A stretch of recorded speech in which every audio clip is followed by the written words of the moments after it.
What's up? What's up? What's up? Good evening, everybody. How are you today? Welcome to another episode 17 of a Stoked Podcast, creative talk with creative people.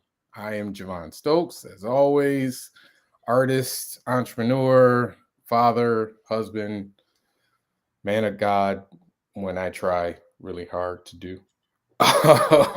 And this, boom, is Jamari Stokes, and we are going to be your hosts for the day, for the evening, I for the do not next have hour or nearly so. as many titles, Hey man, titles, listen, titles, titles, as it was titles. said in Game of Thrones. You either have more money with more titles or less money with more titles. It's one or the other. The goal is to have more money with more titles. I'm working on it.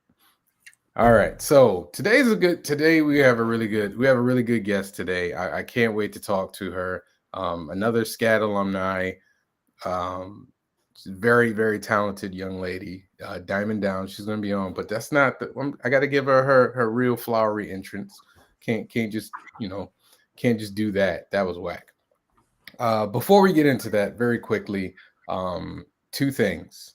Uh, I wanted to give my 2 cents on the Texas shootings. I kind of mentioned this before on on top five about I'm just tired and numb to all this stuff, but this one kind of touched me a little bit more because being a parent to 18-year-olds and 3-year-olds, I always think about my kids and them being at school, and you know I can't even imagine being in a circumstance there.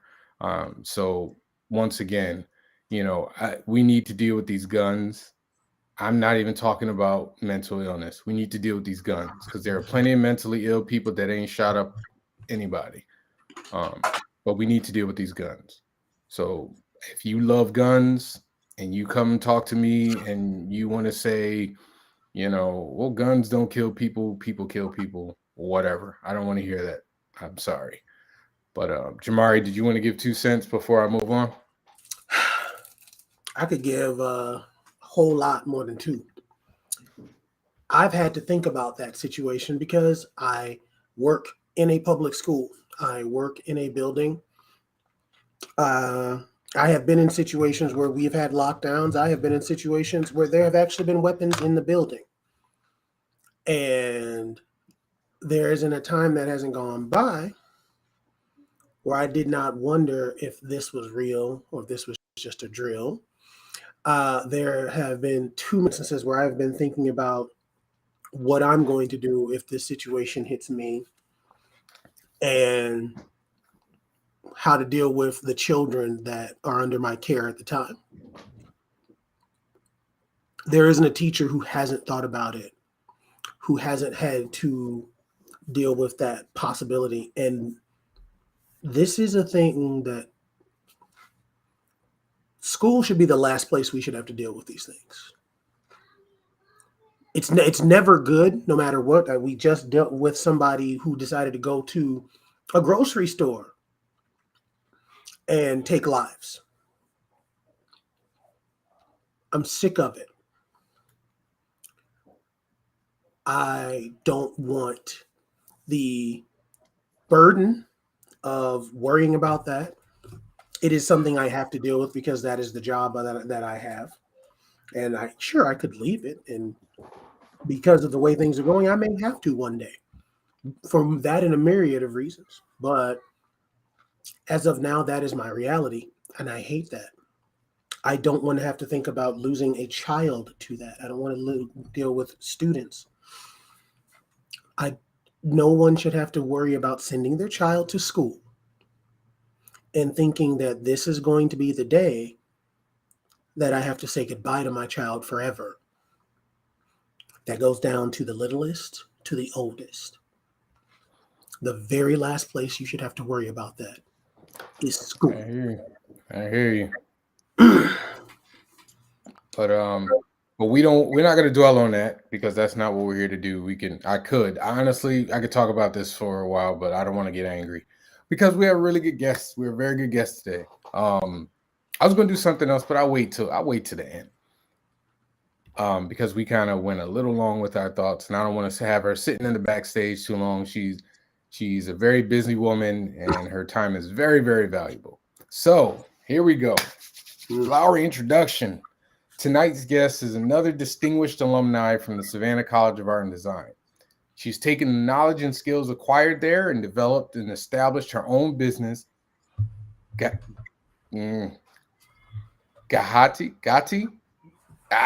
She's going to say it right. I'm terrible. I know I just said it. Which includes selling body butter, soy candles, and even shower bombs, among other things. She's dedicated her business to the importance of self-care and creating memorable experiences. Let's give a Stoked Podcast round of applause for the ever so stylish Diamond Down. Gehati. Gehati. Oh, Gehati. It's a hard G. It's a hard G. Okay. I'm so sorry. I knew it was gonna happen. Gehati. Because you know what it is? I've been saying it the Gehati the other way. I've been saying it in my head for like a week now. Yeah, that's all right. And I was like, I should have just asked her like a long time ago so it doesn't get butchered. How are you, Diamond? How are you? I am doing well, and I'm trying to stay well in this, like you mentioned, chaotic, negative world. Yeah, and I know you have a break. Yeah, and you have a son, so I'm pretty sure you can understand what everything that's going on, and it hits you a certain way that it might not hit somebody who doesn't have kids. Absolutely. He's kindergarten. He just graduated from kindergarten. Oh. So he's that elementary. So it's very touchy. It's very sensitive. Yeah. But I don't want to go into that because today we're talking about you and we're talking about Gehati. Okay. Did I get it? I feel good about myself. I feel good about myself. Now, for those that don't know, I'm gonna be perfectly honest with you. I don't know if you know this. Diamond was the first person that I actually was having like conversations with when I went to SCAD in Atlanta. She was my first like friend associate. Like okay. the first, so like the this was first person.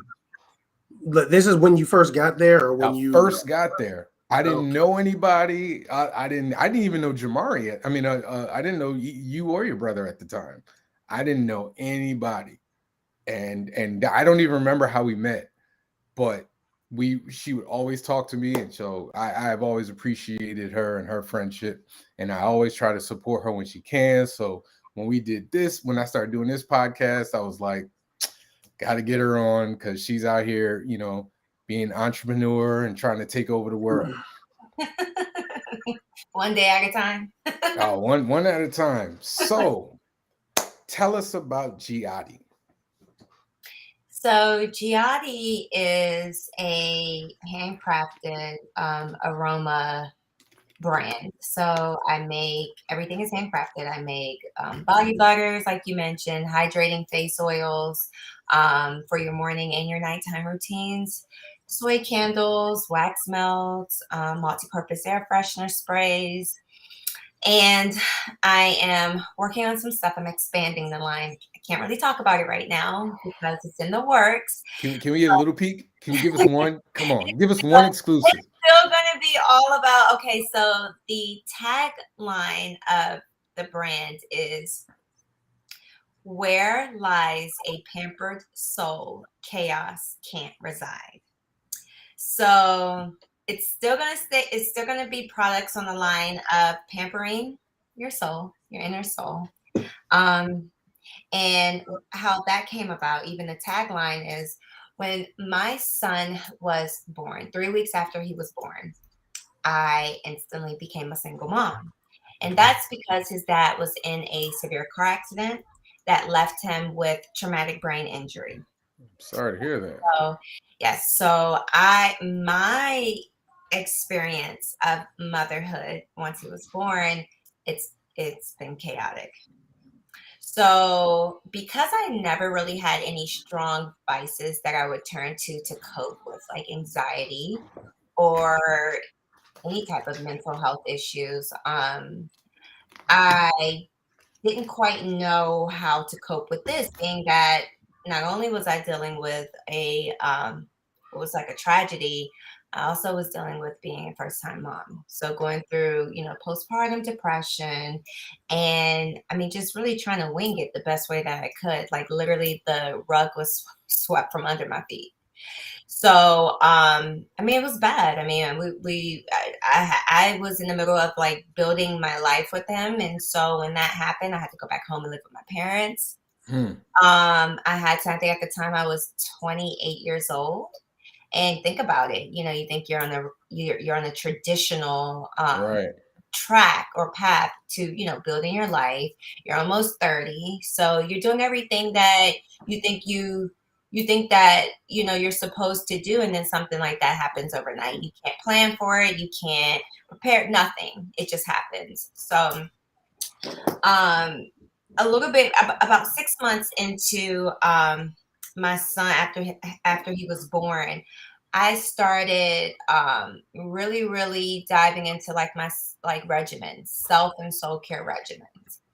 And initially, I was buying other brands, and I was noticing that just the fragrances that they claim would like help soothe your mind or help ease your soul, it just it didn't do that for me. It didn't linger. I didn't walk into the after I lit like a lavender candle or sprayed a lavender room spray. Once I went away for maybe 20 minutes and went back, I couldn't smell it. So it didn't quite transform me or my environment or anything to give me that peace I was looking for to cope. Right. So that's when I decided to just do research and figure out like what could I do in terms of making these type of self-care products a little bit more potent. Okay. And that's when I came up with the little formula. And I started using the products first. My biggest thing is always be a consumer first of your products. Make sure it's something that you actually enjoy before you just start, turning it into a business and selling and trying to brand it and all of that. And I enjoyed my own products, and they literally helped me. It's something about the flickering light from a candle, the fire, it's something about how it literally it eases your mind. And so whereas I was having many just these different anxiety episodes, and it was so bad at the time that I went to my primary care physician, and I asked them if I could be prescribed to like some antidepressants. And I tried them for a couple of weeks, and the side effects were just bad. And I couldn't deal with the side effects and take care of my baby. And so I was just like, no, I got to do this the natural way. So I got rid of them. And ever since then, I have been using my rituals and my routines. Like I wake up every day, I start out with prayer, I start out with meditating, I to a lit candle. Mhm. When I walk into my shower, I make sure I always have a shower bomb of some fragrance, rather it's, lavender peppermint or eucalyptus spearmint or jasmine. And I make sure that I have that fizzling in my shower, because after a long day, uh, an, one of the best things is a nice hot steamy shower, and it has fragrance, and it just really really calms, and it literally transforms. It helps you declutter from the world. And I also make sure that, whether if it's my car or if it's, my rooms or bathroom or whatever, that I always have a fragrance that's sprayed of some sort. And scents really create memorable experiences, and they help you tap out of what you might be currently going through.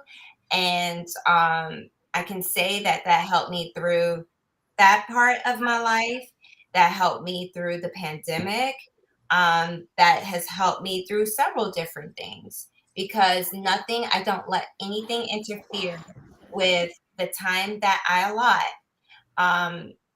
Even if it's just an hour, even if it's 30 minutes. I don't let anything interfere with that time that I allot for myself. Okay. That's really admirable that you took a tragedy and how you learn to cope with the tragedy and you're able to turn it into a business. Like that's kind of it's kind of a dream. Not the dream, but a dream. Like you were able to take something that helped you and you can use it to help other people. Now, wasn't your business before like Jewelry. jewelry, right? It was jewelry. Do you still do that, or did you Well, just totally move away from that? I didn't. So I do have an Etsy shop. On my Etsy shop, that is where I saw the jewelry, just because I've been doing that for about 10 years, and I built a very consistent clientele with that. Okay. So it's just extra income. I mean, I think in today's Nothing wrong with that. situation, I think we need as many incomes. And if I can do it the entrepreneurial way, it's just another umbrella. It's nothing that I'm pushing. My Gehati brand, like the website, stands alone from Right. completely separate from that. That's what like my brand is. So yeah. Yeah, I've before I let Jamari step in, I always said Jamari and I have had multiple conversations with this, and I might have said this on the show before, but I always say to him, if I could do it all over again, when I graduated from SCAD, I wouldn't have looked for a job.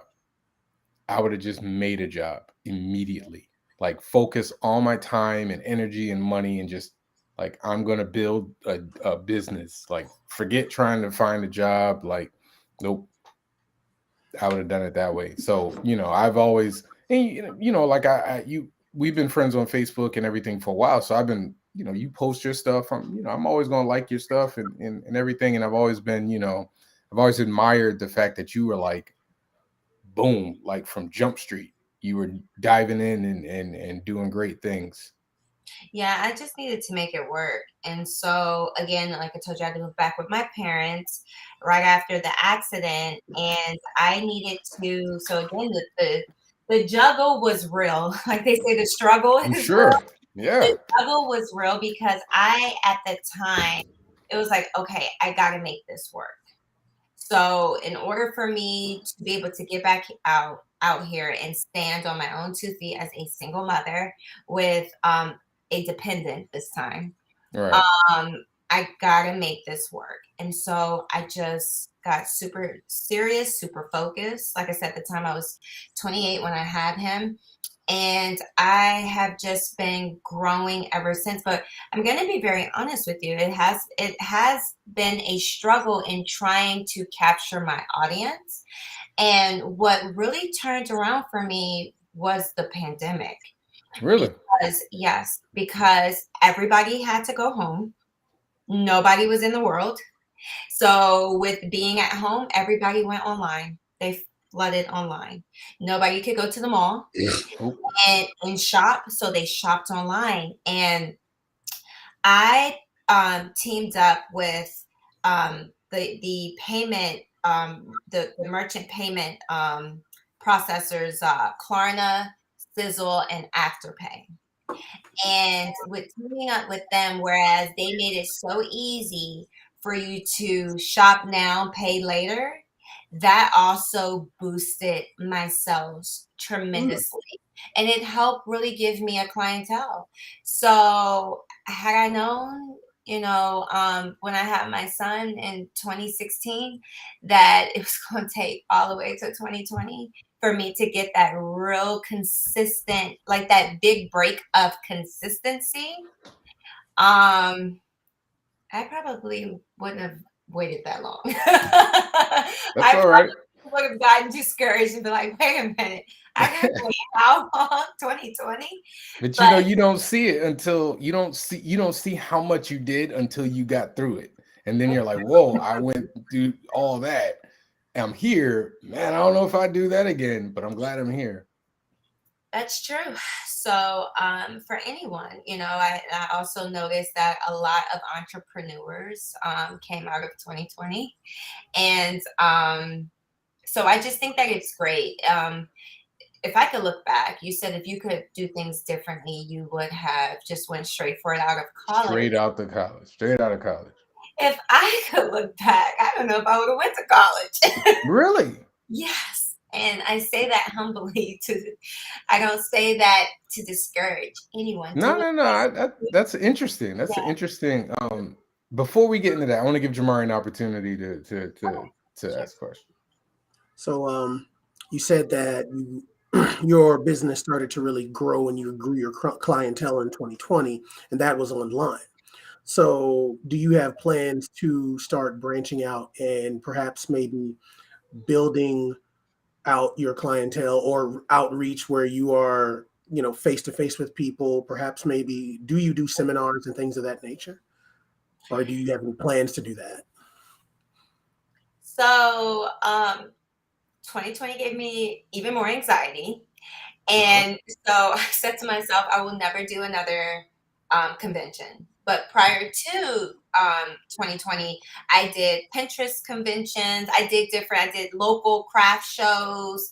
So to what you're referring to.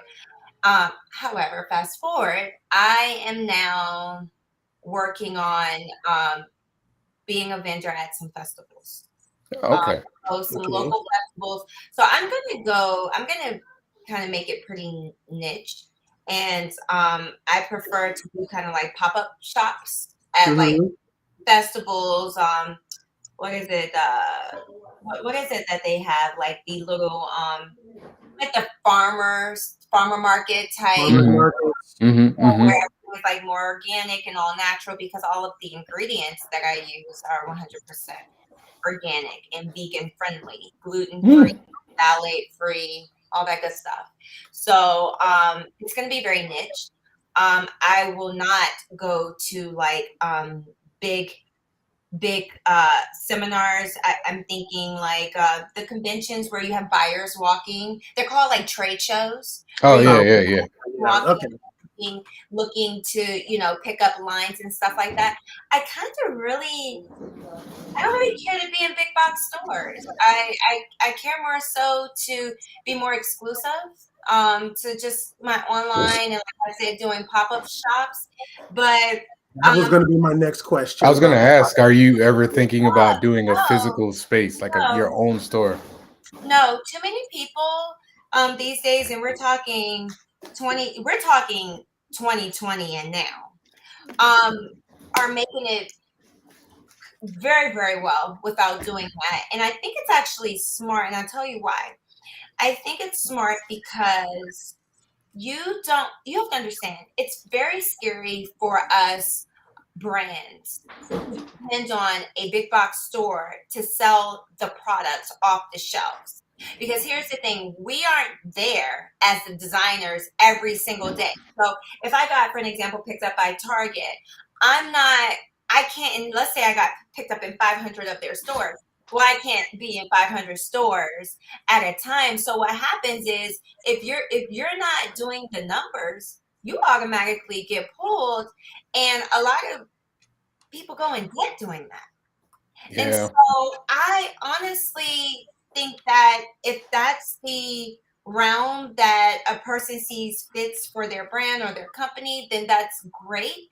But for me per se, I just am organically growing.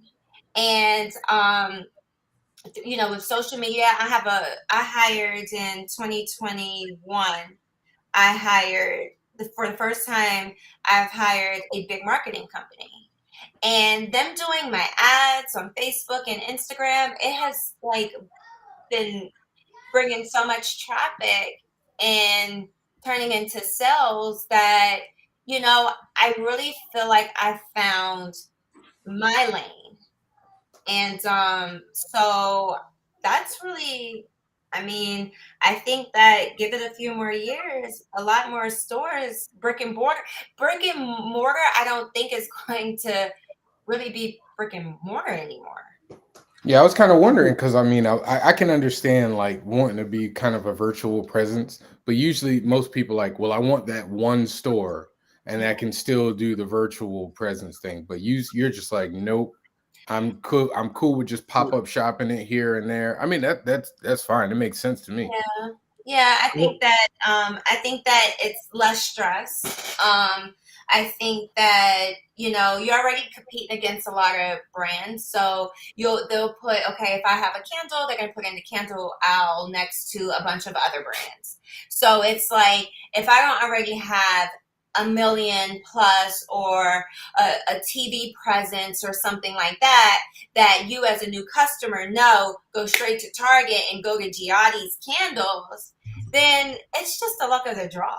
Yeah, You just so again, like I think I it's get great. it. The opportunities are out there, but I think that I have a specific lane that works better for me. That leads me into something else. Do you have any other services that go along with it? Because I'm looking at your website. It's very well done, by the way. And seeing the products you offer and everything, I was just wondering if because you not being, like you said, you don't want to be in a big box store. Mm-hmm. And it feels like you could be in a situation where you're almost exclusively dealing with clients on you could have a private service on that where you're helping them beyond just this, but just the products themselves, because it seems like you have a very distinct style, and all of this stuff would go along with it. So I'm just kind of wondering, are you ever dip into anything, thought of dipping into that, or are you doing that now? Yeah, it's so funny that you asked that. So this is just my sole opinion only, and it's just like anyone, everyone has one. Mm-hmm. But I think that with social media, we've gotten out of touch with reality. Okay. And I think that, with my products, don't get me wrong, my products are the tangible thing that you can purchase that goes with creating daily routines. However, I think that there needs to be more real discussions that have to do with mental health issues. There are different types. There's not just one that needs to go with. I'm noticing that a lot of people around me, family and friends, they are going through a lot. And I think the biggest thing that I see as a common thread, including myself, is just needing a safe space to talk, and not just talk, quote, without feeling judged.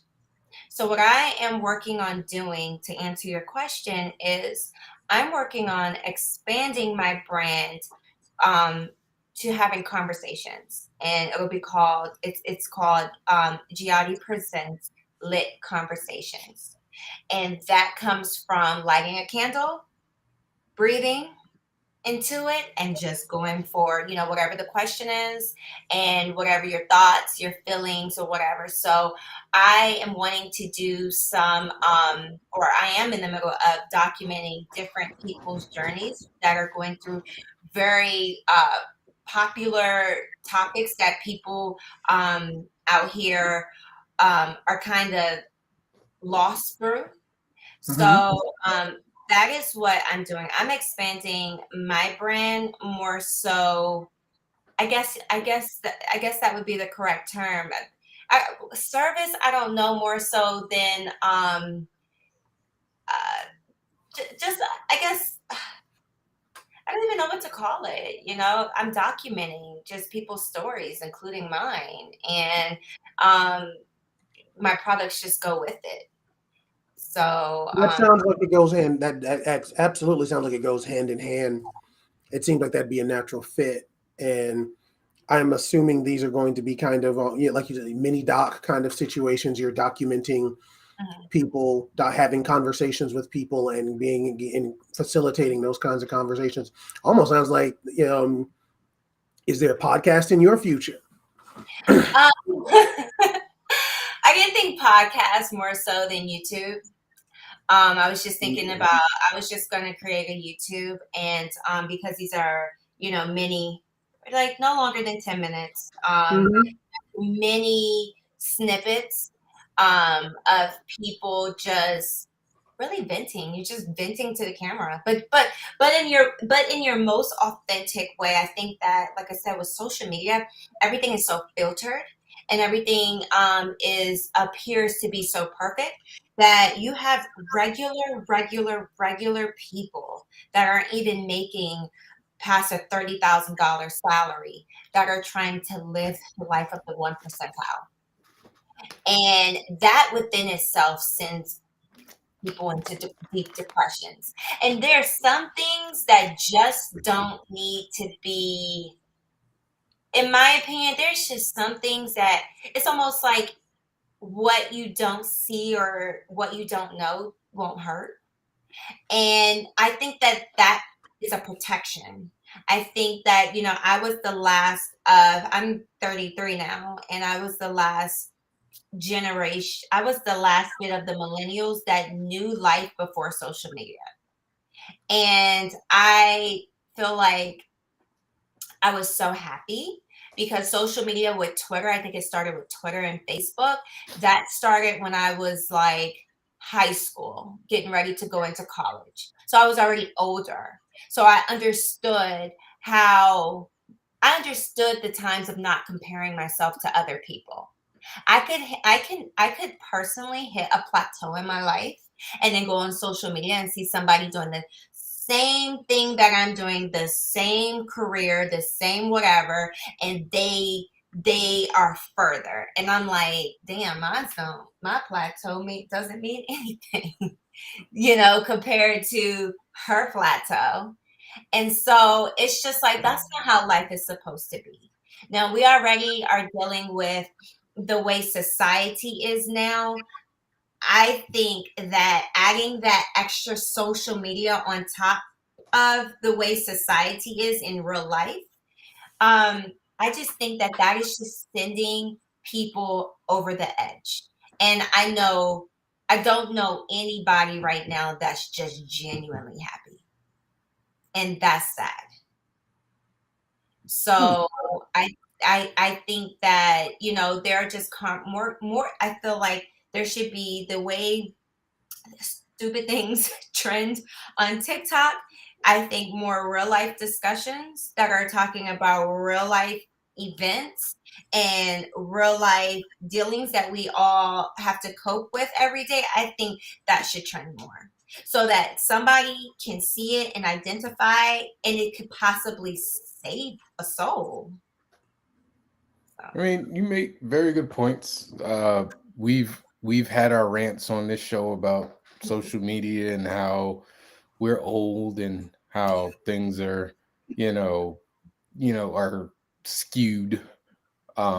Because like you said, Jamar and I, we are very well remember a time where social media didn't exist. Like cell phones weren't there, so we didn't even have like cell phones. So the constant accessibility of that comes along with it. But I agree. I think it is good to hear you focused your products into helping people find just a minute to just be away from the world. Like you say, you light a candle and you're in your shower, or you put a shower bomb in, and then you're just kind of like, all right, for the next 15 minutes, like leave me alone. So I'm married, so I've heard a little bit about that. Like shower time is my time. So, and I'm still, me personally, I'm just like, man, get in the shower. For me, I'm like, all right, get in the shower and get out and just go on business. But but I'm trying to and slowly understanding that for some people, that time is their time to get away and just be by themselves. But we all have our like things. Like for me, it's not shower time. It's like watching sports.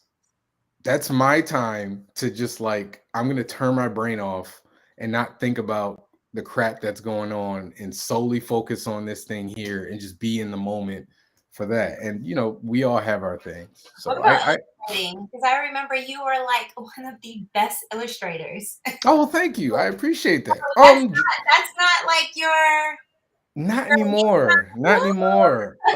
Here's the thing, uh like right now I'm doing a Kickstarter. Yeah, Kickstarter. See right there. I'm just gonna do a quick little plug right there. Okay, what's the Kickstarter campaign? Oh, the Kickstarter is my comic book, Strong. There it is. There it is. Oh, But yes, but nice.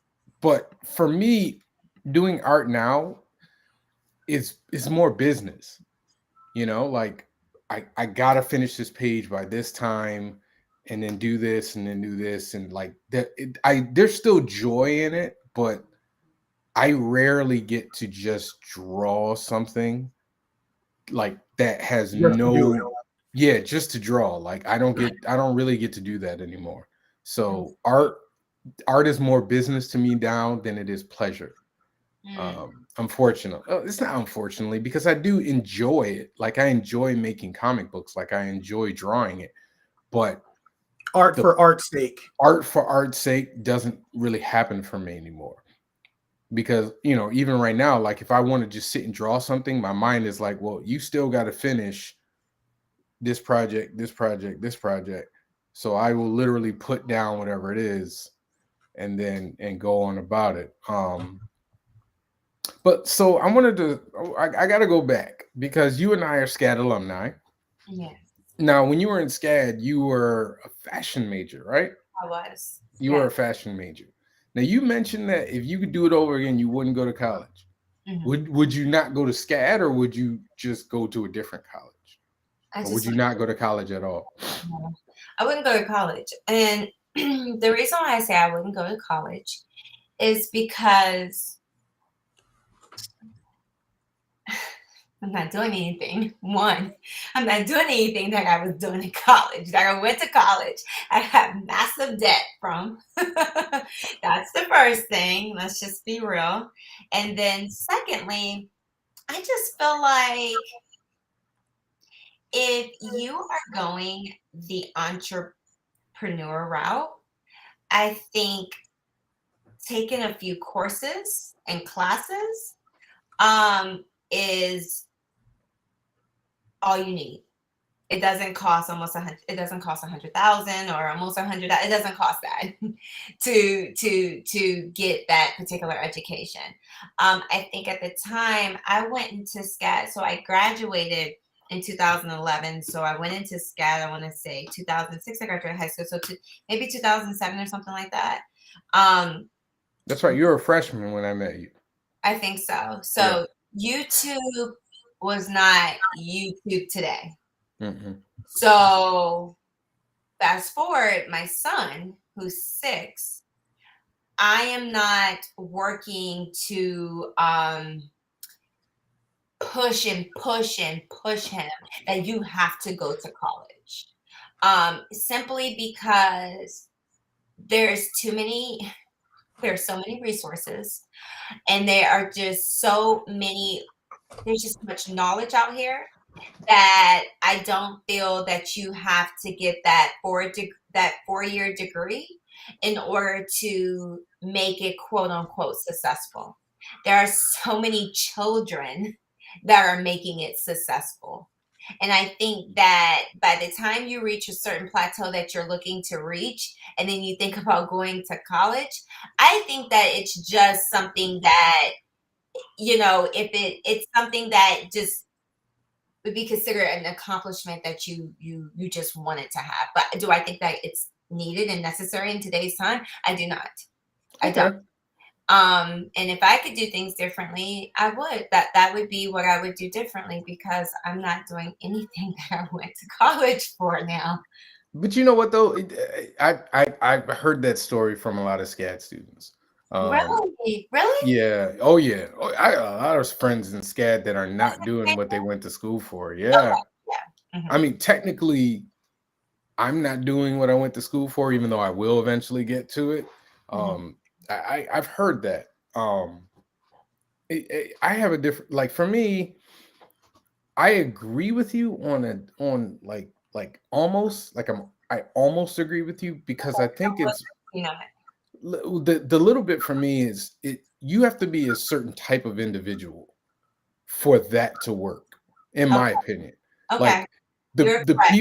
the people, like if you are a kid who always had the entrepreneurial spirit and was always driven Like a and was like, yeah, hustler. you are a hustler, like, but you are like always a hustler, and you know what you want and how to get it, and you have just decided in your head, like, I'm just going to use an example. If I say I want to be I want to have my own plumbing business, Okay.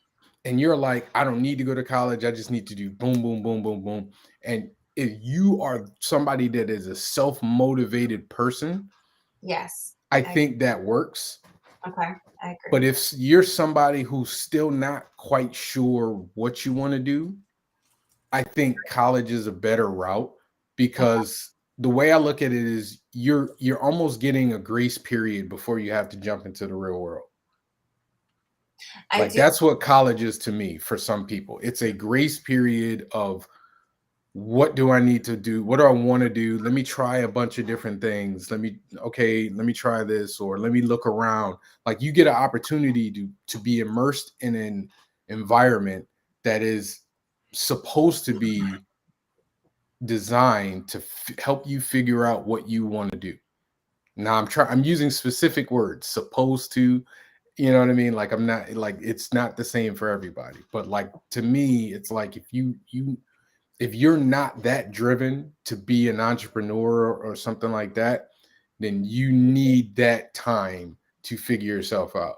Now, I'm not saying that you got to go to like the most expensive school and pile up tons and tons of debt, but it is there as it's just a tool. Like college is just another tool, you know? But like I agree that if you're like, I'm a hustler, I'm gonna go get it. You know what I mean? And you don't necessarily need the degree to do whatever it is you want to do. Like it makes sense, but you gotta be like it. You gotta the difficulty level on your life is turned up when you don't go to college, in my opinion. I agree with I really do agree with what you're saying. And that's a great breakdown because speaking to someone like myself who is that entrepreneur, I can give that advice because that's just that's just what I would do. Um, Right. For you, that makes sense. Cause I right. remember even when, way back then, you would tell me about like I knew Yeah. you were going to be making your own money. Do things like that. But here's Right. the other thing that I think colleges have to do better with. You can't give a bunch of broken promises at orientation and saying that, oh, by the time you graduate, we're going to guarantee you, a job, or you are going to be, highly ranked because of this degree, or a highly ranked candidate for a certain job. And then kids get out of school and they find themselves like, well, shit, I thought that if I went here and I did everything I was supposed to do for these 4 years, that I would be pretty much. It's like a false. It's like a false. What's the word I'm looking for? False False advertising. hope. It's false. At first, it's False. false hope. That's it right there. That's the word, hope. It's false hope, and I Hmm. think we can all agree that this has happened time after time after time, and it also has to do with the culture. Like you could have everything on paper, and I never like to. I don't see black or white. I see love, but The in world doesn't. but in but in the reality of things, Yeah, I'm the very world sees black and white. but I'm very careful in the words that I use. So in the reality of things, you have to understand I am raising a black man in America. So in the reality of things, you can have all these children, and I have to speak from a Black mom raising a Black boy that's going to grow into a Black man in America, giving all these false hopes in the beginning that, okay, this, that, and then he gets all the way through. All right. And then we have, God willingly, I can afford to pay up front the tuition for 4 years, and I don't have to take out loans or whatnot. And then we got all the way down to the end, graduation day, and you have this set of people over here that's happy because, people made a couple of phone calls for them and said, and they also have this degree, and they're getting ready to go into this corporate America type job. And then you got my son and this group over here that got the same stuff as this group over there, but because of who he is, connections and lack by of birth, by grace of birth, and all of those things that go in. right. I definitely have some opinions on this. I will get it. I'm gonna let you finish. Okay, so you see where I'm going. So, and I'm saying this in code, basically. No. We understand. We We don't need all code see. right now. We don't need code, but we got you. But what I really want to say, I'm talking about my reality in America. I Right. can't speak for everybody else. Nope. So, no, I would prefer to, for an example, my son is a STEM child. Okay. He has made it very clear to me. He's only 6, but we've tried 3 different sports, and he was like, I don't like none of this. And he made it very clear he wants to do coding, robotics. He loves computer engineer. He loves math, and that's what he wants to do. Hello. So what I'm doing as a mom is I'm supporting him now. So like this summer, he's going to an engineer camp for Good.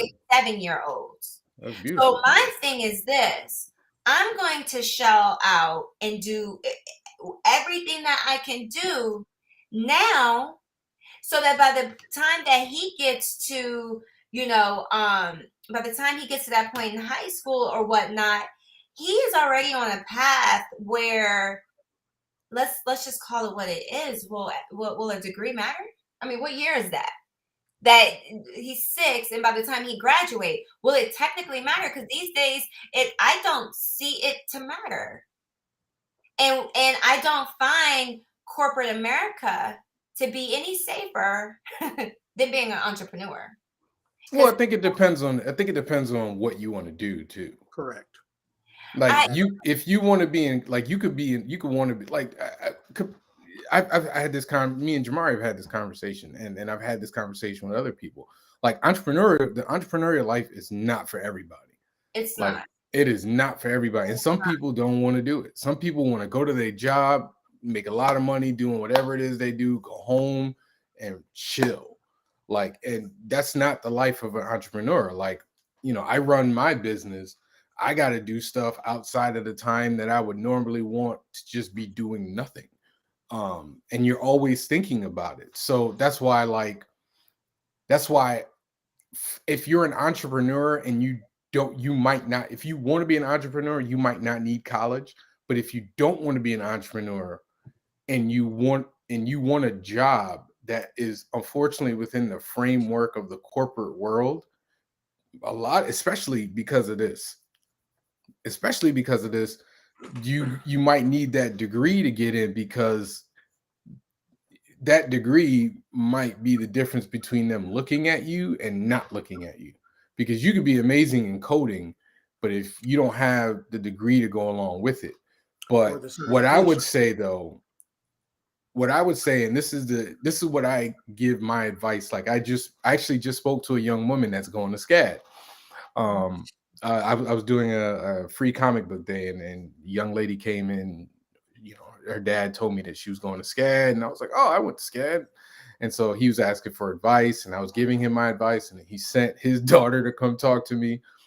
And what I said to her is, I was like, SCAD is a tool to get where you want to be, but you got to do more than just college. And when I say more than just college, I mean for your summers, don't come home. Or if you come home, you need to be doing an internship. Like you need to be doing something while you're in school.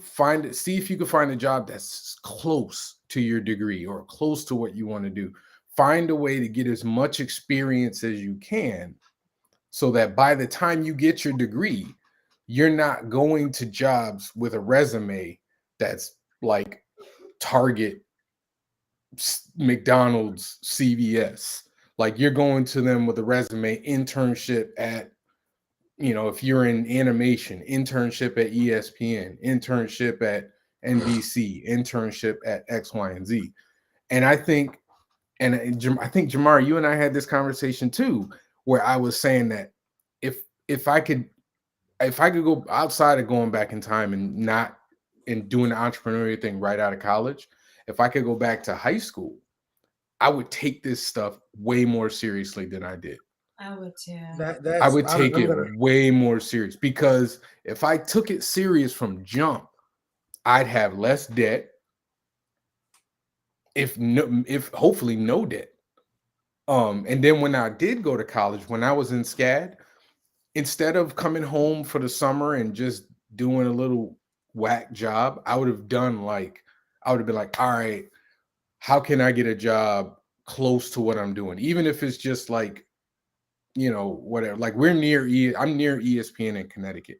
I would have done everything in my power to try and get a job at ESPN or internship at ESPN. I would have done more than what is expected of me, because as a Black man, I am starting from a place of deficit compared to my, to other people of other races who have those connections because of their parents. But like you said, like you're building a business right now. So by the time your son reaches that age let's say he decides to go to college, you are building a life and a business where you might be able to be that connection for him. Like that's what we need, in my opinion. We need more business owners who, who can back young Black or, young minorities, young Black men and women. I can go, okay, hopefully, God willing, in 18 years or whatever, 15 years, when my son goes to college, I visually stoked media is significantly more than it is now, so that I can then because, hey, listen, they run on nepotism.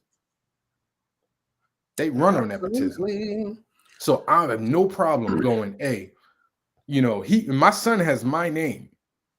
So I'm hoping that by the time he gets to that age, people can be like, oh, wait, Javon Stokes, is your dad such and such? Okay. And because I've gone through that, but that's my 2 cents. Go ahead, Jamari. I know you had something to say about it.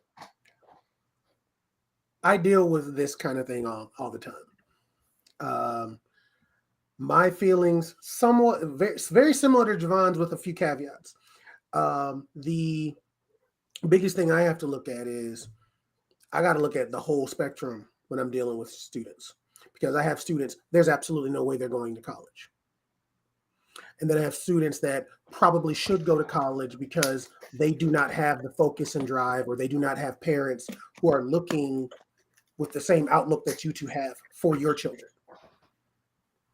So when I see those, and I have the kids who are they are excellent students, they have a focus, they know exactly what they're doing. Those are so rare that I really got to look at this big group over here, this big blob.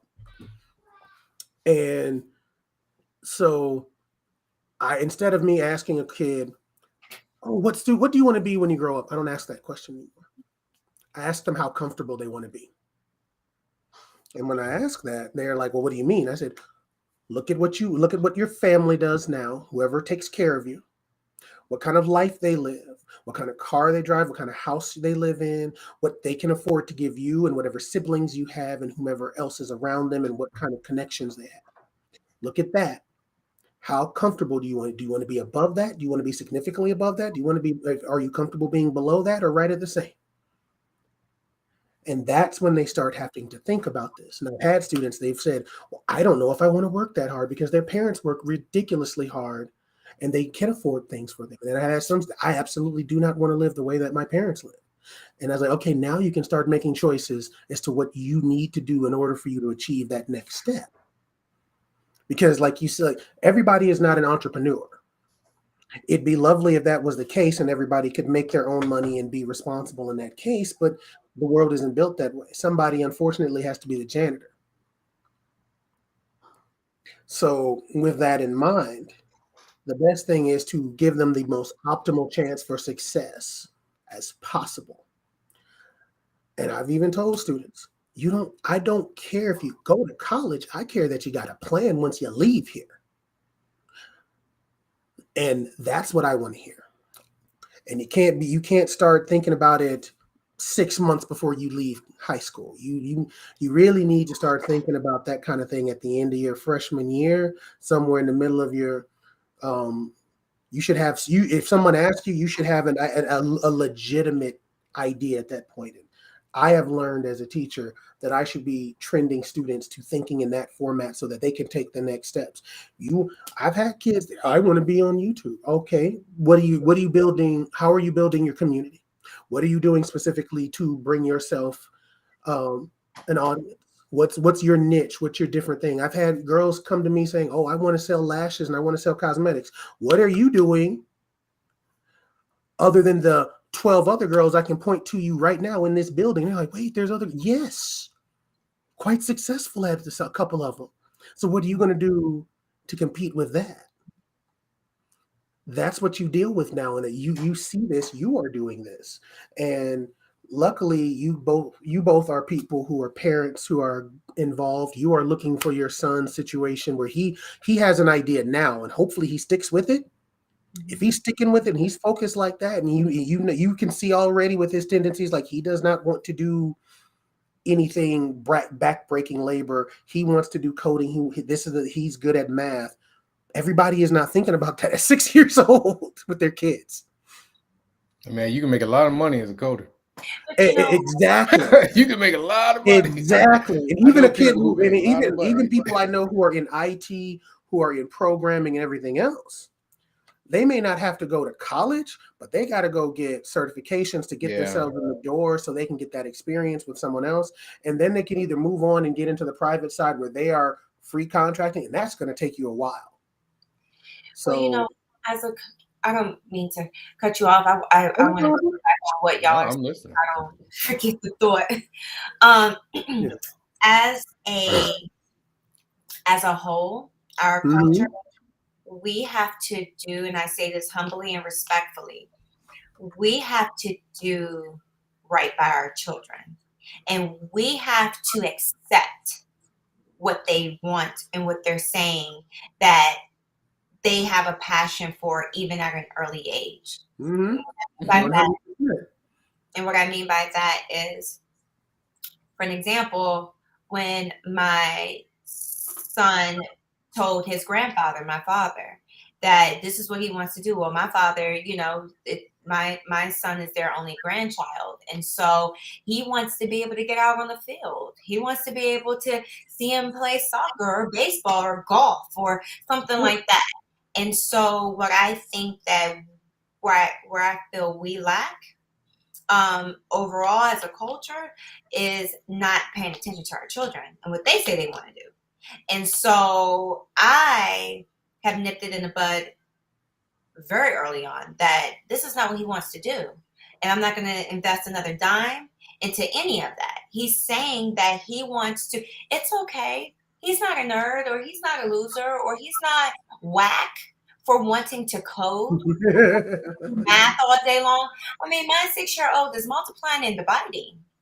Like, he's not, and I push that. If anything, I'm like, okay, and during the summer, I'm going to hire a tutor so that they can give you, I know I can't, I'm busy over here doing certain things and providing, but I want to make sure there's no lack of on your end. So not only going to put you in camp, you want to do different math and whatever, science, and this is, and I'm going to hire a tutor, and I'm going to give them the rollout of these are the things that these are the activities that he wants to do.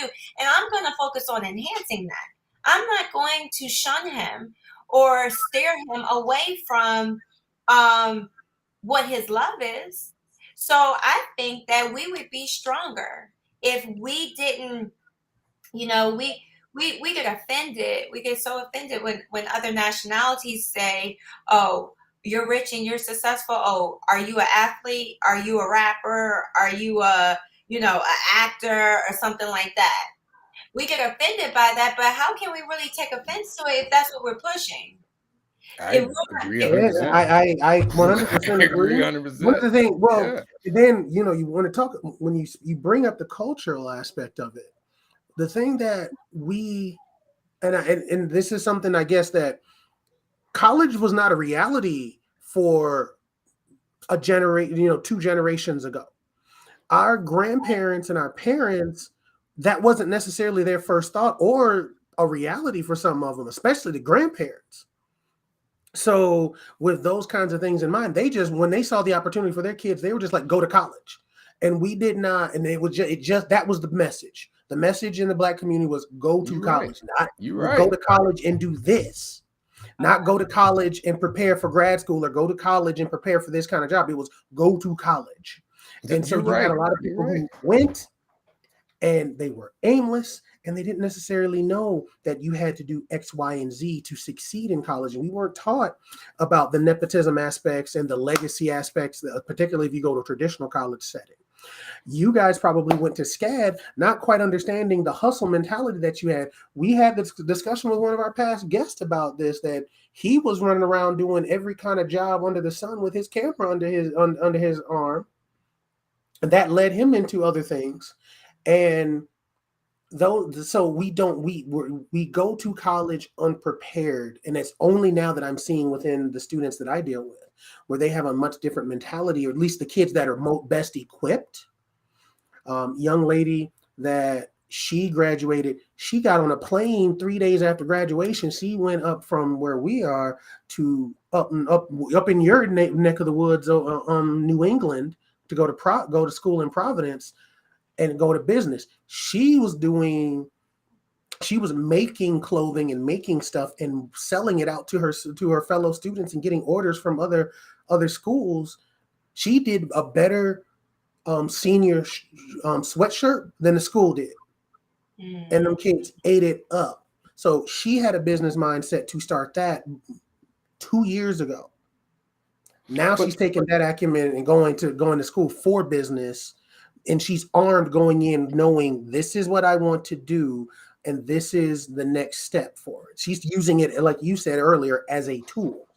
So I would say all this. And I have a question. I'm going to say this, and I have a question. I have like 2 questions for you, Danny. I think a lot of it boils down to internal drive, right? Like, yes, we were all, because, I think back to all the TV shows I used to watch, in the 90s. Every single Black TV show, everybody's wearing like Howard gear.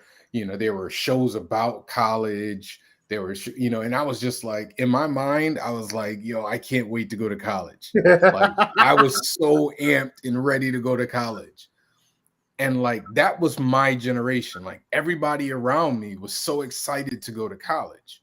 Like, all my friends, the majority of my friends, I should say, were all excited and ready to go to college. Now, even when I got to college, when I did my first tenure at SCAD in Savannah, I went there thinking I was going to do comic books. And then I don't know who I talked to, but I think I did like one class. I didn't even do a class in comics yet. I just remember talking to somebody or a couple people, and they were telling me how much money you make in comic books. And I was just like, I don't know about that. And I literally had a moment in college. I was like, what the heck am I going to do? Like, I want to do something in art, but I want to do something that I'm like, that it's interesting, but also can make some money. So I was like, well, look at this animation thing. And this is when, the 3D animation movies were really coming into their own and stuff like that. And so I was like, all right, let me go down that road. And I went down that road. But I think, and this is something that I don't know if you can teach, you just kind of have to have, or you have to develop, to have the internal drive to go, I want to be successful. And I know what success, like Jamari, you made the point about how comfortable you want to be. Like, I know my goal of where I want to be. I might not know specifically what job I'm going to have, but I know how much money I want to make. And I know I have to work X amount of month, I know I have to do X amount of work to get there. And and a lot of kids don't really understand the amount of work that goes into being successful. Because, and this is where, and I'm going to circle back because I always try to do that, but I circle back to you talking about social media. And I think social media has a huge problem with that, because we aren't seeing the struggle that people are enduring to become successful. We're seeing the outcome. Yeah. Social media is you're not seeing the dark nights and the late nights and the, giving up certain things that you want to do because you need to work. Like you just, eloquently spoke about, the tragedy that you went through and how that, and all the work that went into you becoming an entrepreneur, and just to get to where you are right now, and the amount of time it took. And people don't really see that. Like, even with let's use Beyonce. Like Beyonce, a lot of people, Beyonce came out with Destiny's Child and then, X, Y, and Z and everything. We didn't see until afterwards, when the home videos came out, about all the work that she was doing, how she had to run while singing, and she would, failure after failure. We don't talk about failures enough. That failure is not a bad thing. Failure and perseverance after it. Right. And I think a lot of kids, when they fail at something, it's like, well, I failed. This is it. And like the innate ability to, I got knocked down, I got to get back up. And I feel like like social media doesn't show that. Like it's not going to show that. It's like a movie montage from the 80s. Right.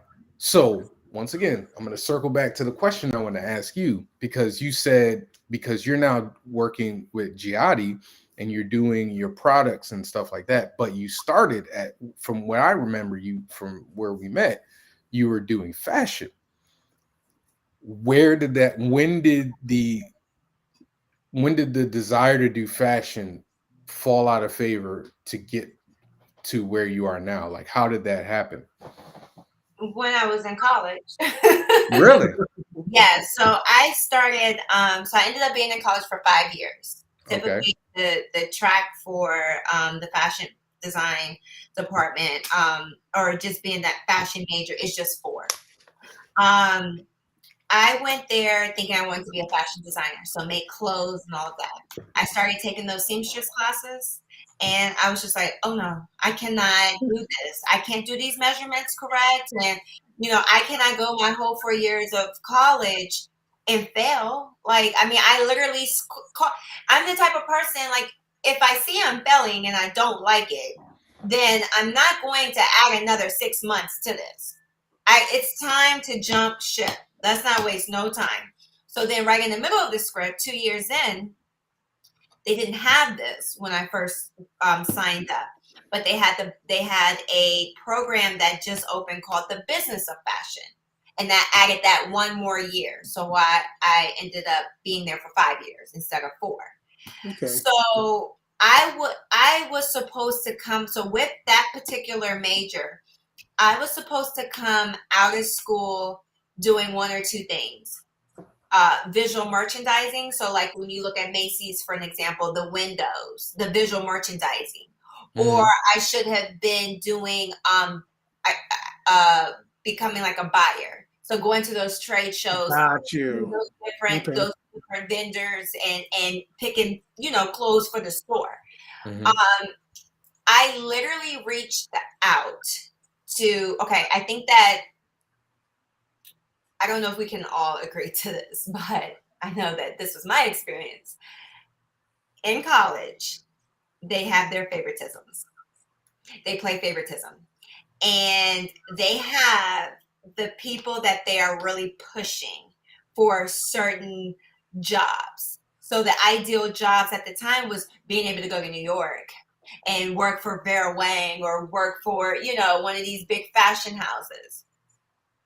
I tried applying to a few stores, rather they were boutiques, just kind of well-known boutiques with several different establishments, or a big box store. And it was just like, I tried it for a year, and it was like, I wasn't even getting, I was sending over my resume, I was sending over my portfolio, and I wasn't even getting an email back. And so right then and there, it's like, okay, but life is still going. I need to be able to support myself. So I can't wait for anyone to just decide. Like, I can't wait on people to determine my fate or my destiny. And so therefore, and I don't want to give them that burden. I don't want to give that to people that are sitting behind a computer going through several emails and just like, oh, what's her name? Diamond? She sound black. Or what's, I don't even want to give them that task. So that's when I realized that, okay, you know what? Let me just stay on the track of entrepreneurship. Let me just kind of create my own lane and let the chips fall where they fall. And that was, I graduated in 2011.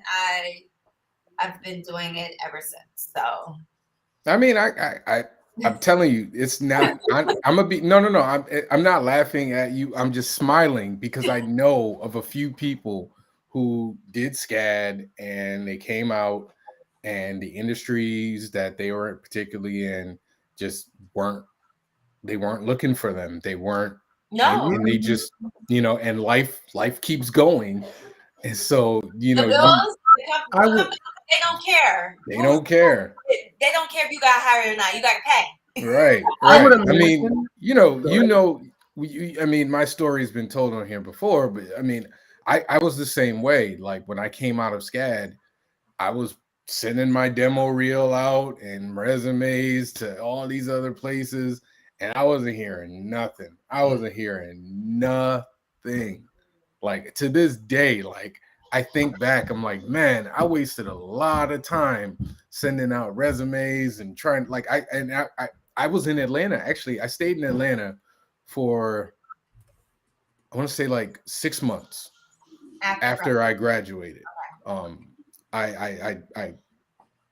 Because I finished my courses, but I didn't graduate until that spring. Okay.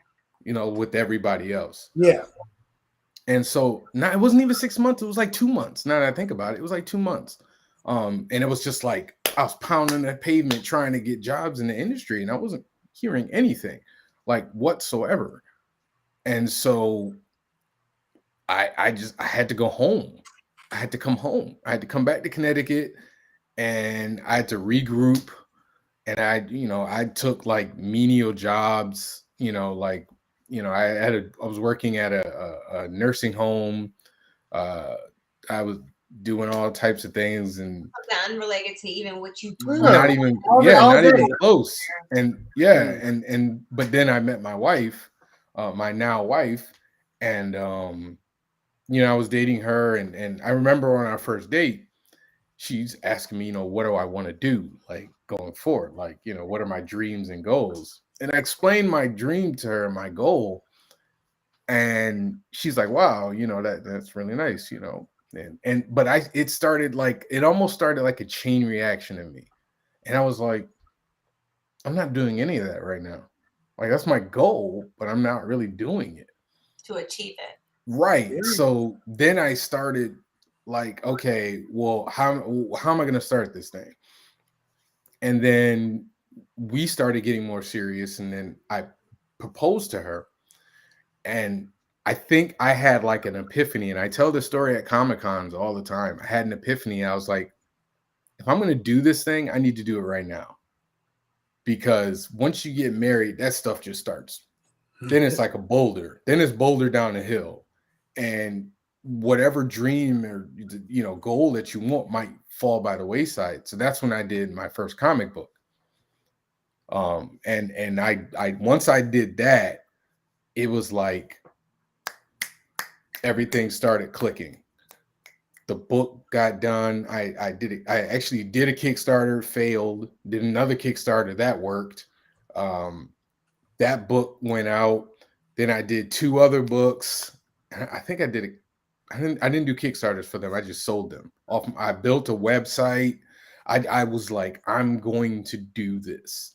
And ever since then, it's been like this kind of a ball rolling. Like I'm hoping to at some point get to, be doing this full time. I don't know if you're doing Gehati full time, but I would love to get to the point where I'm doing it. But it's SCAD, I know they're doing business now, but at that time, I don't think they prepared people enough. Well, my class, I don't feel like we were prepared. We were prepared to do the work, but I don't think we were prepared enough for the world and the industry, for at least for 3D animation. We weren't prepared enough for the industry and how the industry works. The business side. Right. Like the 3D in animation, like they're not trying to hire you. They're freelance you, but they're not really trying to hire you. Okay. Like you got to be very, very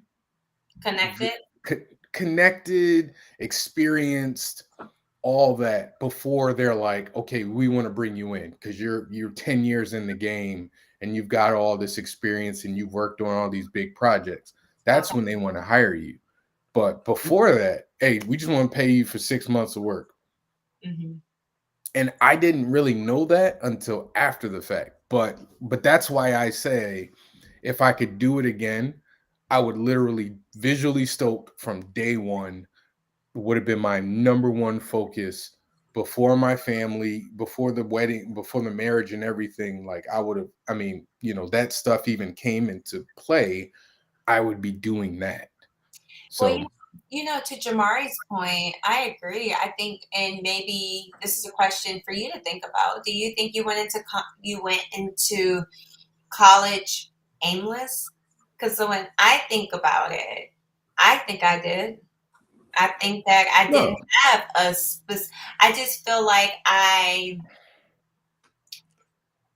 feel like it was just more like I was the first to graduate in my family from college.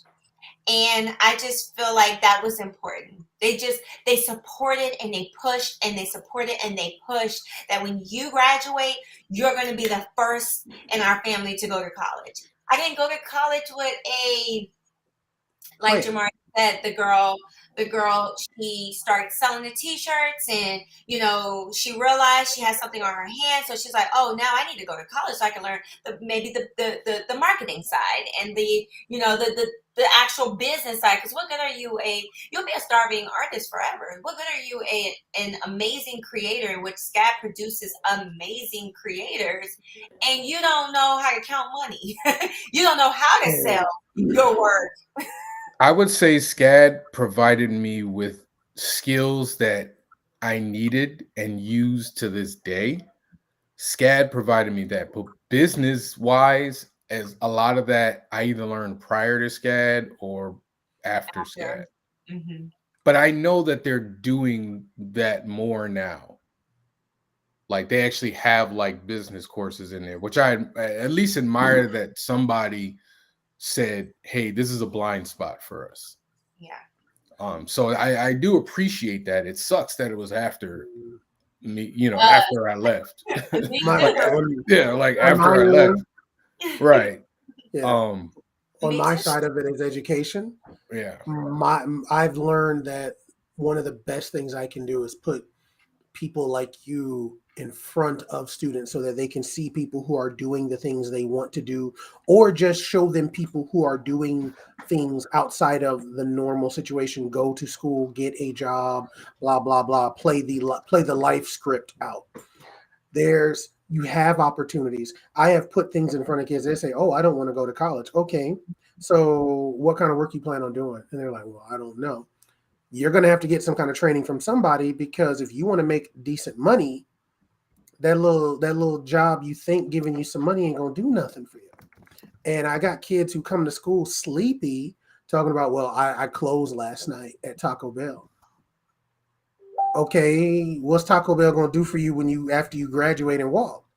So I'm trying to get them to like have a plan, have an idea of what you want to do, and see where that's going to take you in the long run. So, like, I'm. It's wonderful that we're Yeah. having these kind of conversations, because it needs to be had, and people need to start seeing there needs to be a shift in.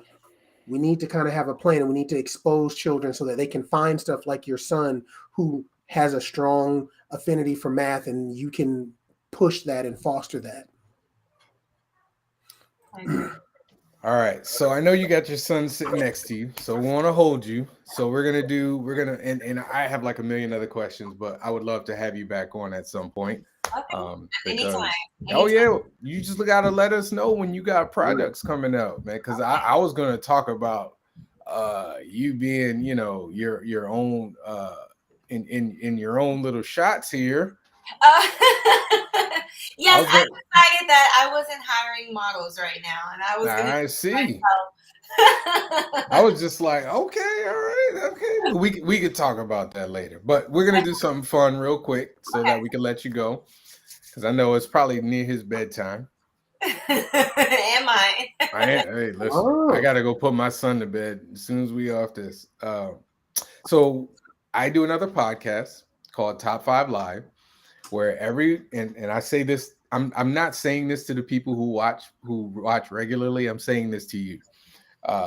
We do every week we pick a topic, and then within that topic we pick our top 5 best, and then we tend to argue about it. Okay. But we don't argue in this show. I just like to hear people's top 5s. Okay. So I give you the option. You can choose which top 5 lists we do. Okay. Either we could do your top 5 favorite designers.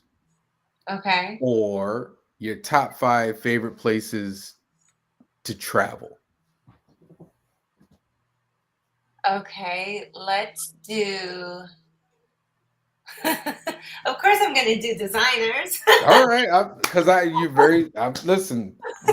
Hey, for y'all that don't know, Diamond used to come to school like she was on a fashion runway. Like every day. Everything. Every day. I'm coming there like a schlub. I mean, wearing like all-nighters, and I would wake up and full on do the whole thing. She was like living it. I was just like, I used to think to myself, where's she going? When you look good, you feel good. I know. Hey, listen. Hey, I'm not hating. I just, in my mind, I'm just like. Well, again, this is why she gets to do her own modeling pictures. I know. A normal person would do. I'm just saying, like, she was just out here, like, hey, whatever. The product's the best. Okay, so tell me your top 5 designers. Okay, favorite designers. Starting with my favorite, okay. You can do whatever order you want to do. Okay. It would be Balenciaga, Balmain, Givenchy. Um, let's see, what else? Jeez, those are kind of my three that let's see, what else? Mason Margiela and oh gosh, he's at the top of my tongue and I can't remember how to say his name. So I'll just say I would say Chanel. Okay. Okay. Jamari, do you have one? This might be the only top 5 that I don't have a top 5 one. I don't have a top 5. The only reason I know anything is because anything at all is because I go through and the movie House of Gucci sends me down this dark hole where I'm like, oh, I didn't know Tom Ford did this, and I didn't know all of this stuff that went into it, and how he essentially like saved brands, and how his different stuff through the night, like this man was killing it in the 90s and stuff. And I was just like, oh, that's fire! Like the distinct things he was doing, and the kind of like that stuff was really cool to me. And I feel like if I went down that hole, it'd just be like, Javon would be having conversation, be like, Jamari, why do you know all this shit? No, listen. I tell people all the time, I haven't bought a stitch of clothing for myself in like 10 years. No. Oh wow. Since I started, my wife buys my clothes. I need to stop buying clothes. my wife buys my clothes. She'll be like, oh, this will look really nice on him. And I'll be like, okay, as long as it's not pink, I'm good. As long as it's not pink or lavender. I don't do pink and I don't do lavender. It makes me mad because I'm sitting here like, if I was the same size as you, I would have all the clothes and all. Everybody says that, and I'm just like, I absolutely would. I'm not a fashion guy. Like, and it's just like, once again, I'm just like, really? I'm not a fashion guy. But I like suits. I totally get it. I like suits. I like wearing suits. I couldn't tell you the designers of the suits. Like, if I see a suit and I'm like, man, that's a nice suit, I really don't care who the designer is. I'm like, that's a nice suit. Nah, man, I get tired of that. I don't. Dudes my size, when you see people, they try to make you look like you 60 years old before you 60 years old. And I'm just like, nah, man, nah. We can do better. And it's like, so it's like, well, I guess I got to get out of that size then. Nope. Y'all remember the store K&G? Yeah. I used to love K&G. Oh, see, you don't care if it's a K&G suit, right? I don't care. I got like 3 of them. I'm not ashamed. I love K&G. I miss K&G. K&G. Listen. I don't like shopping. Number one, I don't like shopping for clothes. I hate it. I used to hate it. I hate it. I used to. I liked going into K&G because I like suits. I hate it. I hate going into K&G. Really? It's just so cluttered. It's like going to like Burlington. It's just like clutter. I like Burlington. Burlington's all right. Burlington is like I get what she's saying about that. It's like going into Ross. It's like, where do I begin? Yeah, but it depends on the K&G you go in. I've been into very like a clean. Yes. Yeah. So basically, you went to you go to the K&G that. She's talking like Forever 21 stores where like the clothes are just everywhere. And K&G was like that too, just a ton of racks. Yeah, man. Like I can understand that. Like you have to like. Yeah, I know y'all like little boutique places where it's like 5 pieces of clothing in the store, and I just be like, I just need to know. Hey, listen, fashion. I tell you, fashion is not my thing. Like it's not. I'm sitting here wearing a Marvel T-shirt. What y'all want? I mean, but then like I'm also home, so if I get away with it. There's gonna be a point one day I might roll with suits like 3 out of the 5 days a week just to say I can. I actually used to be okay with that. I used to be okay with that. I'm okay with that. I've had jobs like that. Slacks vest with the tie and everything. That's usually when I'm rolling with stuff. But I like I had to grow into that. I had to get into my grown man, I guess you could say. I never had a problem. I like dressing in suits when I was I like looking nice. Now I can't say I found a picture of me at 22. I was like, damn, I was walking around like I really didn't care, huh? Okay, I really Now, gave 0. do you have anything you want to tell folks that you got coming up for Gehati? Exclusive. No, the only thing is in September, I am going to be releasing 3 new products, and that'll kick off the holiday season. And that's it. Perfect time for you to come back. I know. Yeah, just tell us anytime I you. can come Yeah, back in September. absolutely. Whenever you have if you got a new release or something, reach out to us. We'll make it work. And well, I'm so sorry, brother. It is my bedtime. That's all right. I am I also want to very thank. interested in seeing your I'm gonna cut content. Jamari off because Jamari has Yeah. What no did idea. you say? What did you I'm say? cutting Jamari off because he doesn't understand time. Oh. He doesn't understand time. As the host, I have to stay in the time frame. So I want to thank Diamond Downs for joining us tonight. Once again, Gehati, www.gehati.com, GEHATI.com. If you just And you listen got to it right. Again. it's right there. It's right there. The H is silent. The So H is the silent. Gehati. If you're watching this, go support, buy some products. It's great stuff. For And my me, Instagram is @Gehati. at Gehati. Oh, you got the Instagram. She got everything. For me, obviously, the strong Kickstarter is going strong. I am proud to say the last time I checked, we were boom. We are at $818 towards our $2,500 goal with 26 days to go. Please go support and buy some and support and get comic books. Once again, this is an all ages book for all ages. If your kid loves to read, if your kid loves comic books, they will like Strong, and you don't have to worry about anything damaging. But What was the inspiration? I don't want to like take up too much that's time. okay. The inspiration was Behind really the cover art. the cover art. Well, for the cover art, I wanted to do. I'm not a big cheesecake artist. Like, I don't necessarily need to draw a woman, butt out, overly sexualized. The whole point of the cover is to show a strong woman who doesn't need to be overly sexualized. So like that's that. what I wanted to do. So yes, this is something that little girls can read and they can look up to the character and not, feel like she's a stereotype. But once again, Kickstarter campaign. We got 26 days to go to reach. I know we can do it. And next week we will have Kyron Silva, artist and writer of StarCore, podcaster, and owner of Taurus Comics. Kyron, I've done his podcast. He's hilarious. Once again, thank you, Diamond. We did enjoy this so much, and we're definitely going to have you on again.